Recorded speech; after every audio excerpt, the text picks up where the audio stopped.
Welcome to Life Stories, where we share inspiring tales of resilience, courage, and hope. Today, we bring you the incredible journey of Sarah Mitchell, a woman whose life seemed perfect until a shocking betrayal turned her world upside down. Follow her as she faces heartbreak, uncovers hidden truths, and finds the strength to rebuild her life not just for herself but for her unborn child. Don't forget to hit the subscribe button and turn on notifications to start today's story. Join us as we dive into Sarah's emotional journey of transformation and triumph. Let's begin. The golden morning sunlight streamed through the curtains of the Mitchell home, casting a warm glow on the cozy interior. Sarah Mitchell stood by the kitchen window, cradling a cup of chamomile tea in her hands. The gentle aroma of herbs filled the room, but it did little to untangle the knot in her stomach. Today was a big day, her prenatal checkup, a date she had circled in red ink on the calendar months ago. Her free hand drifted instinctively to her belly, gently tracing its curve. "Almost there, little one," she whispered, her voice tinged with excitement and nervous anticipation. A faint kick responded, as if her baby was reminding her, "I'm here." That tiny movement sparked a fleeting smile, filling her with hope. For Sarah, this baby wasn't just a new chapter in her life, it was a symbol of everything she had worked so hard to achieve. Sarah grew up in chaos, surrounded by instability. As a child, she had dreamed of a different future, one marked by love, security, and peace.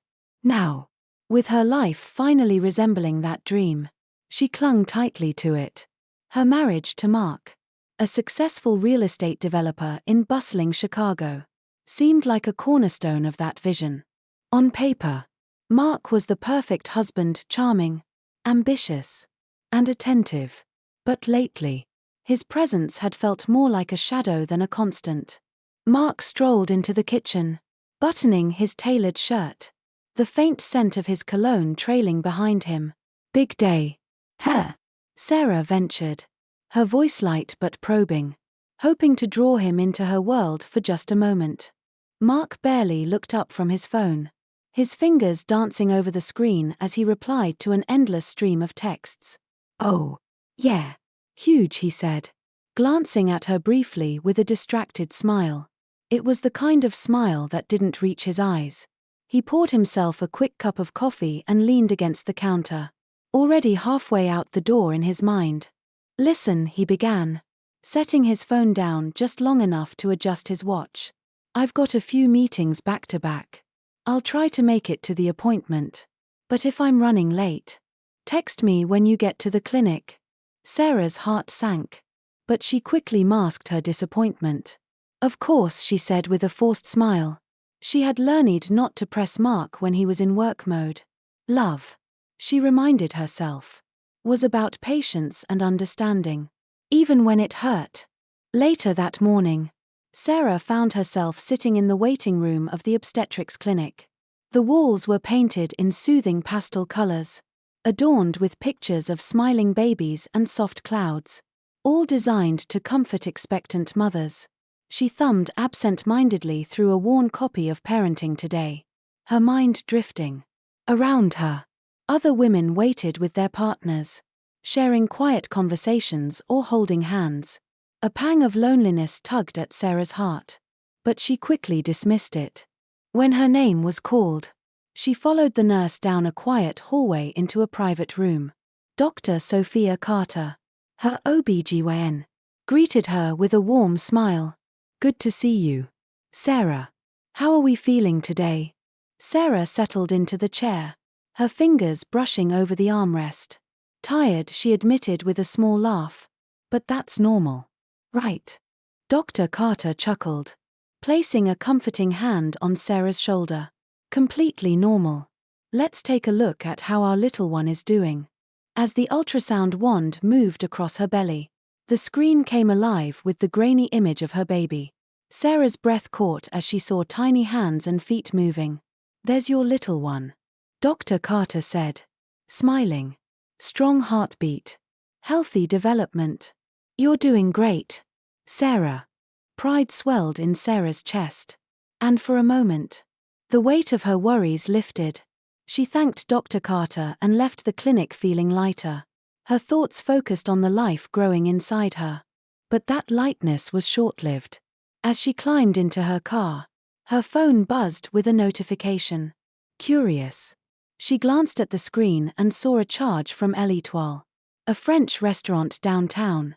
The $210 expense caught her off guard. Sarah frowned.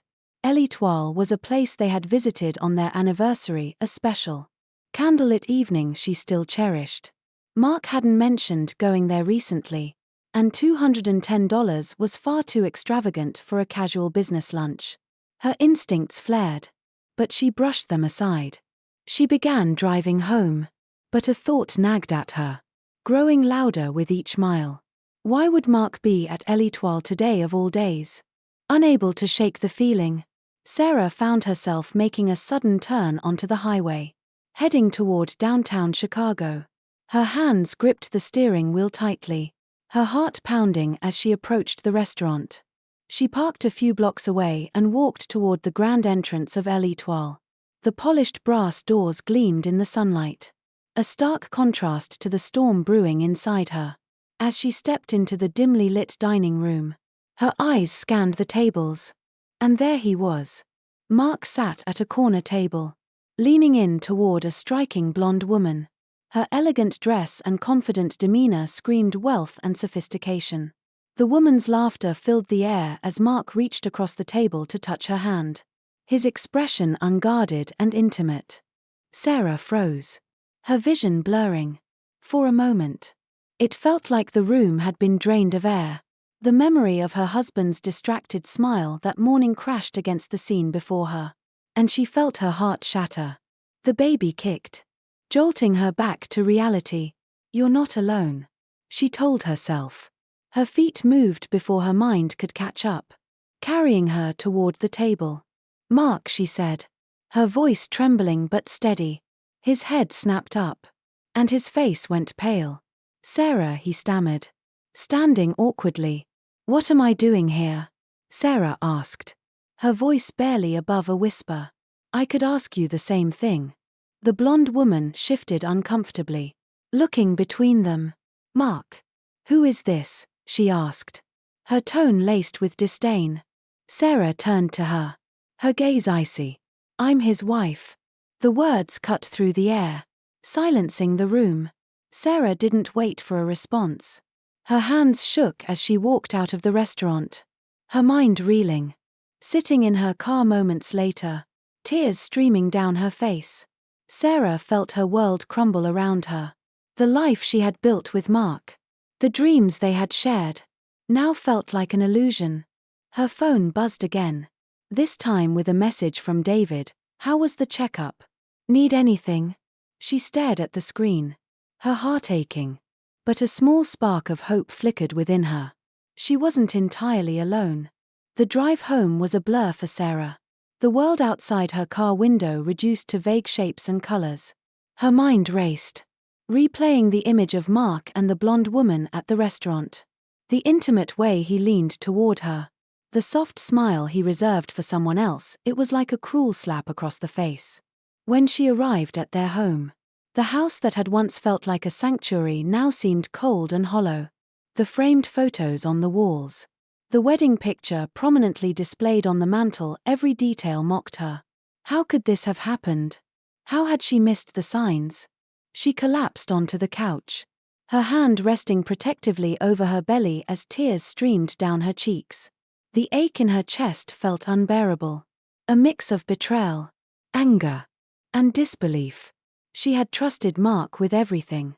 She had built a life with him, centered her dreams on their future together. And now, it was as if the foundation of that life had been ripped away, leaving her stranded. Her phone buzzed again, snapping her out of her spiral. It was another message from David. "You okay? I'm around if you want to talk." For a moment, Sarah hesitated. She wasn't ready to say the words aloud, to admit the depth of her pain. But the thought of sitting alone with her despair was too much. She typed a quick response. "Can you come over?" David arrived within 20 minutes. His expression a mix of concern and determination. Dressed in his usual casual jeans and a worn leather jacket, he exuded a warmth that Sarah hadn't realized how much she needed. "Sarah," he said softly, stepping inside and pulling her into a hug. That simple gesture was enough to break the dam. Sarah sobbed against his shoulder, all the emotions she had been holding back pouring out in waves. David didn't say anything at first, just held her, his steady presence grounding her. When she finally pulled back, her face streaked with tears, David guided her to the couch and sat beside her. "What happened?" he asked gently. Sarah took a shaky breath, her hands fidgeting with the hem of her sweater. "I saw him," she began, her voice trembling. "At L'Etoile. He was with another woman." David's jaw tightened, his eyes darkening. "Mark?" She nodded, her gaze dropping to her lap. He was holding her hand, smiling at her, like he used to smile at me." The silence that followed was heavy, David's anger palpable. "You don't deserve this," he said finally, his voice firm. "Not you. Not after everything you've been through." Sarah looked up at him, her eyes filled with tears. I thought we were happy. I thought we were building something real." David reached over, taking her hands in his. "You were building something real. Mark's the one who wasn't. And that's on him, not you." His words hit her with a surprising clarity. For the first time since she had walked out of that restaurant, she felt the faint stirrings of strength. She wasn't the one who had broken their vows. She wasn't the one who had chosen betrayal over loyalty. David's expression softened. "Listen," he said, his tone quieter now. "You don't have to figure this out alone. You've got me. And you've got James and Alex. We'll help you through this." "Okay." Sarah blinked, startled by the mention of David's brothers. "James and Alex. They're in town." David explained. "I'll call them. They'll want to help too." Memories of the Carter brothers flooded Sarah's mind. James, the sharp and composed eldest brother, always the one with a plan. And Alex, the easygoing artist with a knack for bringing light to even the darkest situations. They had been like family to her once, and the thought of their support brought an unexpected flicker of hope. "Thank you," she said softly, her voice barely above a whisper. David squeezed her hands. "You're not alone in this, Sarah. We've got your back." As the evening wore on, Sarah found herself clinging to that hope. She didn't know what the future held, but she knew one thing: she wouldn't face it alone. The next morning, Sarah sat by the window with a cup of tea, staring blankly at the city skyline. The vibrant world outside felt like a distant reality, a stark contrast to the storm inside her. Sleep had evaded her, and when she did drift off, her dreams were haunted by the image of Mark and that woman. A knock at the door startled her. Setting her tea down, she moved to answer it. David stood there, a familiar, reassuring figure. But he wasn't alone. Behind him were James and Alex Carter. "Hey, Sarah," James said, his deep voice calm yet purposeful. His sharp grey eyes seemed to take in every detail of her face, as if assessing her emotional state. Alex offered a warm smile, his easy charm radiating through the room as he stepped forward and hugged her gently. "You're looking, well. Okay. You're here. And that's what matters," he said, his tone light but supportive. Sarah managed a small laugh, the first in what felt like days. "Thanks, Alex," she said, stepping aside to let them in. The four of them settled in the living room. James, ever the strategist, perched on the edge of the couch, already pulling out a sleek laptop. Alex leaned casually against the armrest, his warm gaze fixed on Sarah, while David sat beside her, a steady presence at her side. "All right," James began, cutting through the silence. "David told us what happened. First, Sarah, I want to say I'm sorry. You don't deserve this, not from Mark. Not from anyone. But I also want you to know that we're here to help. His words were measured, his tone steady, and Sarah felt the weight of their sincerity. I don't even know where to start, she admitted, her voice barely above a whisper. You don't have to, Alex said gently. That's why we're here. We'll figure it out together. James nodded. First, we need to know what we're dealing with. Sarah, has Mark shown any signs of financial trouble? Unusual expenses? Late payments? Anything like that? Sarah hesitated, her mind flashing back to the charge at L'Etoile. There was something, she said slowly. A charge on his card for the restaurant, $210. He didn't mention it. And that's not typical. James's expression darkened slightly, his fingers flying across the keyboard. That's a start. If he's hiding something, there's likely more where that came from. David leaned forward. What about his behavior lately? Has he been distant? Distracted? Sarah nodded, a pang of sadness gripping her chest. Yes. He's been glued to his phone, always claiming it's work. I thought it was just the stress of his job.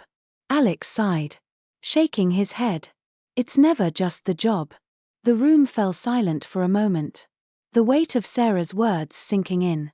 Then James spoke again, his tone brisk. We need to get a clearer picture. Sarah, do you have access to your joint accounts? Any records of his recent transactions?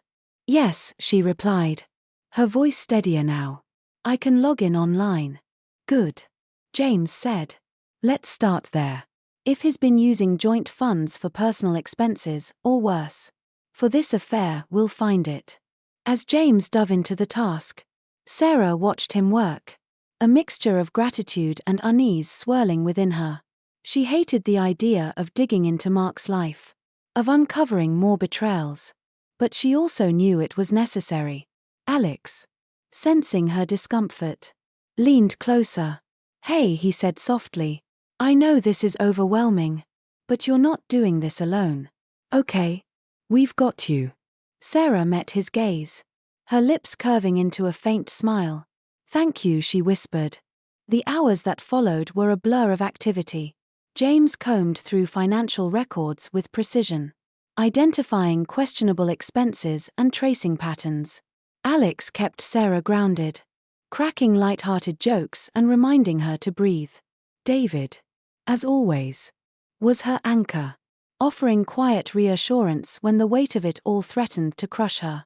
By the end of the day, they had a clearer picture. Mark had been funneling money from their joint accounts into extravagant purchases, some tied to the woman at L'Etoile, others to high-risk investments that bordered on reckless. James closed his laptop, his expression grim.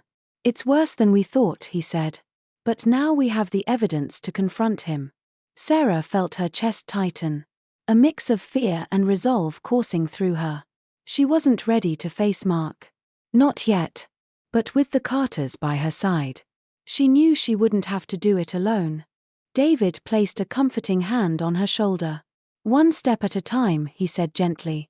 And for the first time in days, Sarah felt the faint stirrings of hope. She wasn't just a victim of betrayal.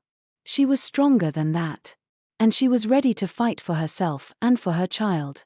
The sun was just beginning to set, casting warm hues across the Chicago skyline, when Sarah stood before her bedroom mirror, steeling herself for what lay ahead.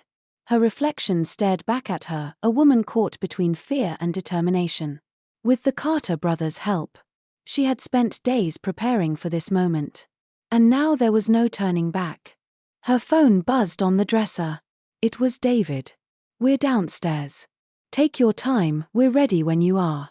She took a deep breath, smoothing the front of her navy blazer. You've got this, she whispered, her hand brushing over her growing belly. It was a small reminder of the life she was fighting for, the future she deserved. When she reached the lobby, James, Alex, and David were waiting for her. James exuded his usual air of calm authority, dressed sharply in a tailored suit, his laptop bag slung over one shoulder. Alex, more casually dressed but just as focused, offered her an encouraging smile. David, her steadfast anchor, stepped forward, placing a reassuring hand on her arm. "Ready?" he asked. "As ready as I'll ever be," Sarah replied, her voice steady despite the butterflies in her stomach. They rode in silence to the Carter Foundation's downtown office. The tension in the car thick but unspoken. The sleek glass and steel building loomed large against the evening sky, its sharp edges and towering presence a reflection of the power it represented. James had chosen the location carefully, neutral ground, but one that clearly symbolized the influence and resources backing Sarah. Inside, they were led to a conference room on the top floor. The space was imposing, with its high ceilings, polished wood paneling, and panoramic view of the city.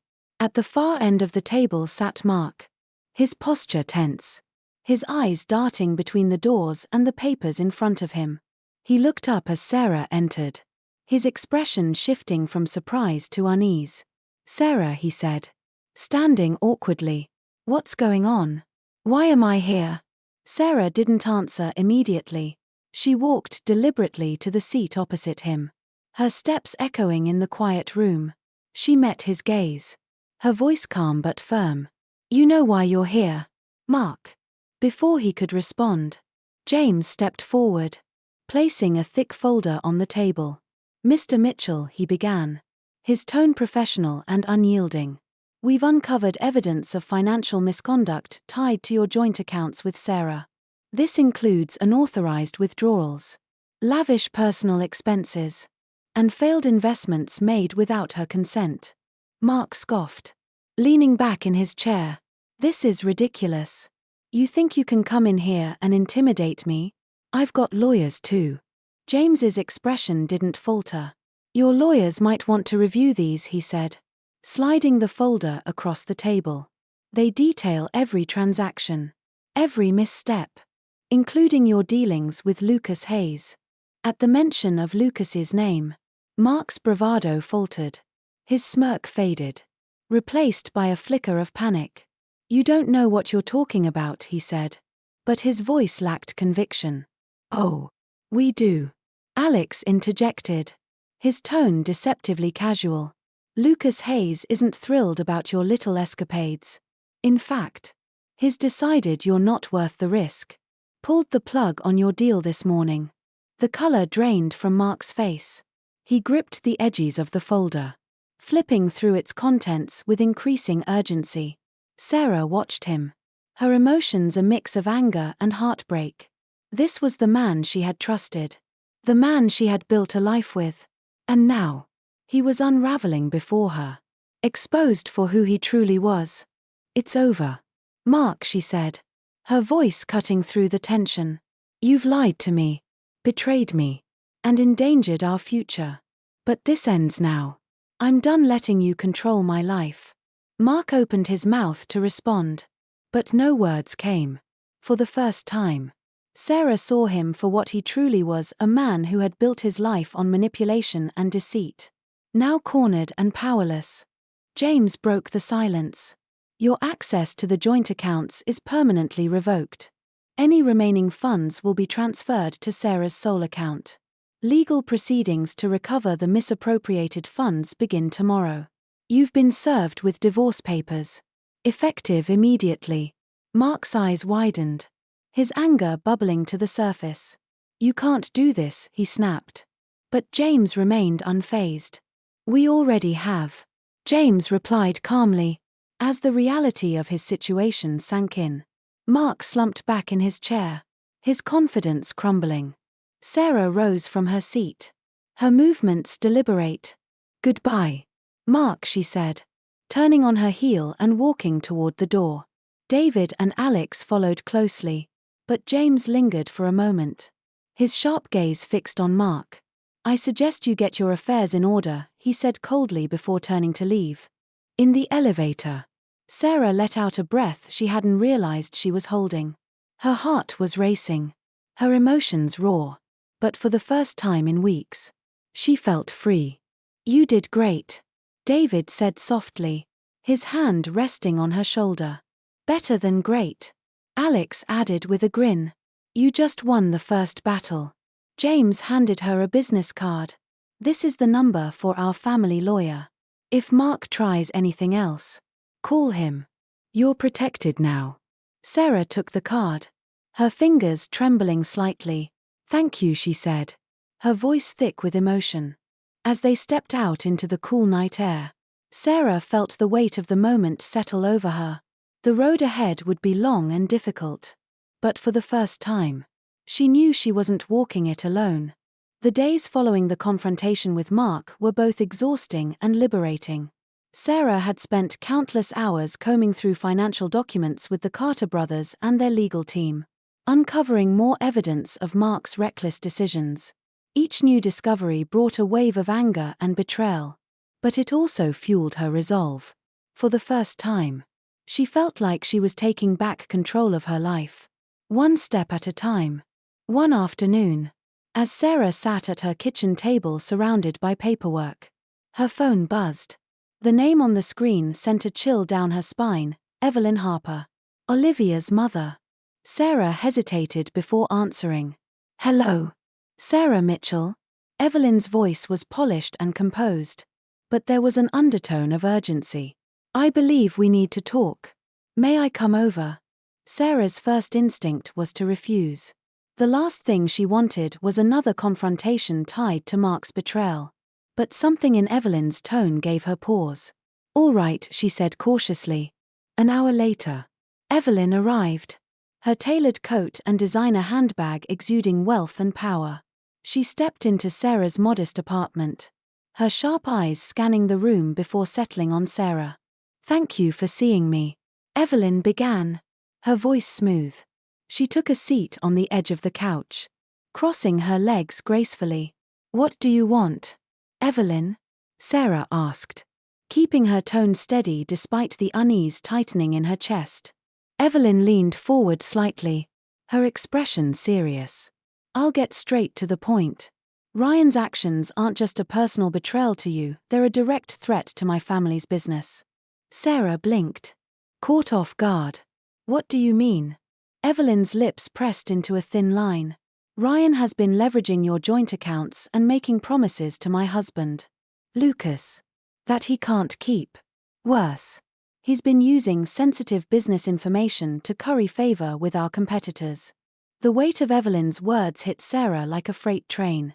Mark's betrayal ran even deeper than she had imagined. He hadn't just hurt her, he had put their financial stability and her unborn child's future at risk for his own selfish gains. I don't understand, Sarah said, shaking her head. Why would he do this? Desperation. Evelyn replied bluntly. Ryan isn't just trying to secure his future, he's trying to dismantle ours. And he's dragging everyone around him down in the process. Including you. Sarah clenched her fists, anger bubbling beneath her calm exterior. So, why are you here? Evelyn's gaze softened slightly, though her tone remained firm. Because you're the key to stopping him. You have the legal authority to expose him, to hold him accountable. My husband and I have resources, evidence, legal representation that can support you. But it has to come from you. Sarah stared at her, the weight of Evelyn's proposition sinking in. The idea of confronting Mark further, of diving deeper into the mess he had created, was daunting. But as she glanced at the papers strewn across her table and felt the gentle kick of her baby, she realized she didn't have a choice. This wasn't just about her, it was about protecting her child and securing their future. I'll think about it, Sarah said finally, her voice steady. Evelyn nodded, standing gracefully. That's all I ask. You're stronger than you think, Sarah. Don't let Ryan or anyone else make you doubt that. After Evelyn left, Sarah sat alone in her quiet apartment, her mind racing. The conversation had shaken her, but it had also reignited a fire within her. She wasn't just a victim of Mark's betrayal, she was a mother fighting for her child. A woman reclaiming her power. Later that evening, David stopped by, as he often did now, his presence a constant comfort. He listened intently as Sarah recounted her conversation with Evelyn, his expression darkening with each revelation. "You don't have to do this," he said gently when she finished. "If it's too much, we'll find another way." Sarah looked at him, her resolve firm. "No," she said. "This is the way. I have to do this, for me. And for the baby." David's gaze softened, and he nodded. "Then I'll be with you every step of the way." For the first time in weeks, Sarah felt a sense of purpose. The road ahead would be messy and difficult, but she wasn't afraid anymore. She was ready to fight, not just for survival, but for the life she and her child deserved. The morning of the legal hearing dawned cold and grey, with a fine mist lingering in the Chicago air. Sarah stood in front of her bedroom mirror, her reflection staring back at her with quiet determination. She carefully adjusted the buttons of her navy coat, smoothing the fabric with trembling fingers. Today wasn't just a hearing, it was the moment she would reclaim her future. A gentle knock at the door interrupted her thoughts. She turned to see David standing in the doorway, holding a travel mug. "Tea," he said simply, offering it to her. Sarah smiled faintly as she accepted the mug. "Thanks. You've got this," David said, his voice steady, his expression filled with quiet encouragement. Sarah nodded, taking a sip of the warm tea. "Let's go," she said, her voice more confident than she felt. The courtroom was a place of hushed tension, its polished wood paneling and high ceilings amplifying every sound. Sarah sat at the plaintiff's table beside James and their legal counsel, her heart pounding in her chest. Across the room, Mark sat stiffly with his lawyer, his jaw clenched and his eyes darting toward her with a mixture of anger and desperation. Evelyn Harper sat in the back of the courtroom, her presence a quiet reminder of the alliances Sarah had formed. The support of the Carters and Evelyn had been invaluable, but the weight of the moment rested squarely on Sarah's shoulders. The proceedings began with James's legal team presenting the evidence they had meticulously gathered. They laid out a damning case against Mark, unauthorized withdrawals from joint accounts, high-risk investments that had drained their savings, and financial entanglements with Lucas Hayes's competitors. Sarah listened intently, her emotions swirling with anger, sadness, and a growing sense of resolve. Each piece of evidence chipped away at Mark's facade, leaving him visibly shaken. When it was Sarah's turn to speak, she rose slowly, her hands steady as she adjusted the microphone. Taking a deep breath, she met the judge's gaze. "Your Honor," she began, her voice clear and unwavering. "This case isn't just about financial misconduct. It's about trust. And what happens when that trust is broken? I trusted Mark with my life, my future, and the future of our child. He took that trust and turned it into a weapon. But I refuse to let him define me or the life I want to build." Her words hung in the air, resonating with a quiet power. She glanced at Mark, who avoided her gaze, and then at David and James, who nodded encouragingly. The judge's ruling was swift and decisive. Mark was found guilty of financial misconduct and ordered to repay the misappropriated funds, although some of the money was deemed unrecoverable. The ruling was a significant victory for Sarah. Mark was also served with the divorce papers she had prepared, signaling the formal end of their marriage. As the gavel struck, Sarah felt a weight lift from her shoulders. It wasn't just the legal victory, it was the closure, the sense of finally moving forward. Mark left the courtroom without a word, his shoulders hunched in defeat. Sarah watched him go, her emotions a complex mix of relief and sorrow. This wasn't the life she had envisioned, but it was the life she now had to rebuild. In the days that followed, Sarah focused on reclaiming her identity. She spent mornings organizing her new home office, a space dedicated to Rooted Design Studio, the branding agency she had dreamed of starting. Afternoons were filled with quiet moments of reflection, sketching designs and rediscovering her love for art. One afternoon, a knock at the door pulled her from her thoughts. When she opened it, she found a courier holding a small package. Inside was a handwritten note on elegant stationery. Sarah, thank you for your courage. Your strength inspired me to take a closer look at my own choices and to make changes where they were long overdue. Consider this a small token of my gratitude. Evelyn Harper. Beneath the note was a check for $100,000, made out to Rooted Design Studio. Sarah stared at the check, her breath catching. It wasn't just the money, it was the acknowledgement, the validation of everything she had fought for. That evening, Sarah invited David, James, Alex, and Evelyn to her apartment for a quiet dinner. The gathering was simple, but it felt monumental. They toasted to new beginnings, and for the first time in months, Sarah felt a sense of peace. Later that night, as she rocked her newborn daughter, Emma, in her arms, Sarah looked around the nursery filled with soft pastel colors and her framed sketches. The future was still uncertain, but for the first time, it felt full of possibility. "You're going to be okay," she whispered to Emma, her voice steady. The baby's tiny fingers curled around hers, as if in agreement. Sarah's journey had been painful, but it had also been transformative.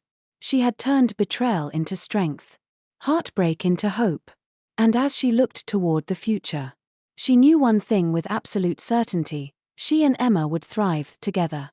And so, Sarah's journey from heartbreak to triumph reminds us all of the incredible strength that lies within. Despite the pain of betrayal and the challenges she faced, Sarah rebuilt her life with resilience, determination, and the support of those who truly cared for her. She turned adversity into an opportunity to rediscover herself, create a brighter future for her daughter, and reclaim her happiness.